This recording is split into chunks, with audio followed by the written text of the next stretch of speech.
Hello, and welcome to another episode of Simon Pascal Says. I am Dustin Pascal. And today we're going to talk about remote workers, remote workforce. I could go on and on about this. I could do a whole hour-long video on this, but I won't. I'll keep it short and sweet.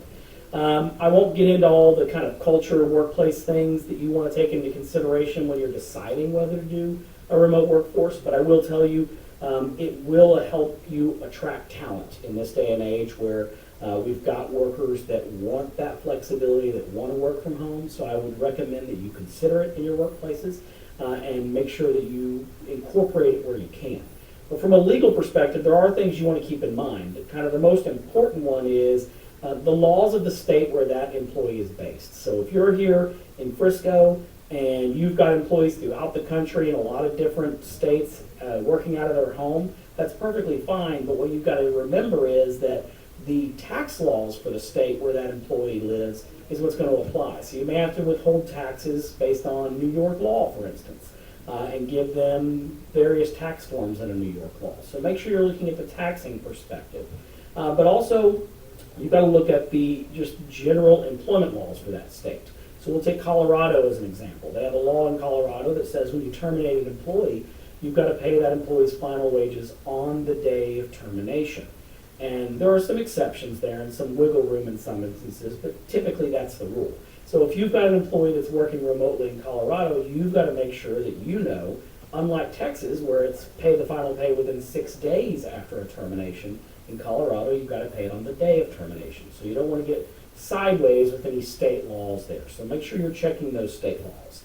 From a federal perspective, there are some federal laws that alter based on that. FMLA is a good example. So we all know that the FMLA applies when we've got 50 employees within a 75-mile radius. A lot of times I think what employers think is, oh, well, my employees are all remote. I don't have any employees within a 75-mile radius. Well, the way that law is interpreted is the employee that's remote, wherever that employee is reporting into or where their work is generated from, that's the office for purposes of that count. And so if you've got someone in California who's reporting into Frisco, and your office that's there, then they're going to be an employee based out of the Frisco office for purposes of do I have 50 employees within a 75-mile radius. So you might have some FMLA eligibility whether you think you do or not. So make sure you're looking into that.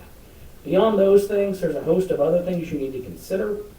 Confidentiality concerns, privacy concerns, workplace harassment when we've got people in their homes and the way they're dressed and what's in the workspaces where they're doing their work.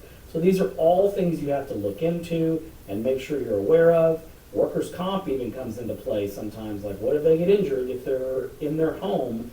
You would think that's just a home-based injury, but is it workers' comp? And these are things we have to look at. So it's not as simple as just giving them a laptop and saying, all right, you're set, you're ready to go. There's a lot of considerations. If you have questions, you can reach out to us. We have blogs, we have videos. If those don't answer your questions, you can certainly email us or call us, and we're happy to help. But that's the information that we'll give you today on remote workforces and remote work. Tune in next time to Simon Pascal Says for more legal updates.